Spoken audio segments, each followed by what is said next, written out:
macchina continua, che poi una volta uscite vengono sottoposte a due operazioni che sono la patinatura e la calamratura, che fanno diventare la superficie del foglio più lucente e brillante.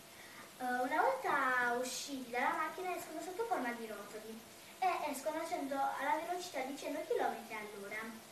Le operazioni che vengono sottoposte alla carta per far diventare fogli è la raffinazione, che è una macchina che contiene tutte le paste.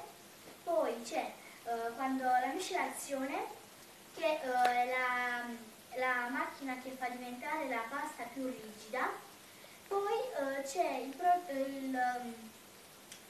poi la carta, che è la pasta che esce, viene messa in una macchina che fa diventare i rotoli e vengono fatti i rotoli messi in un cilindro di ferro, che poi la carta viene arrotolata sopra.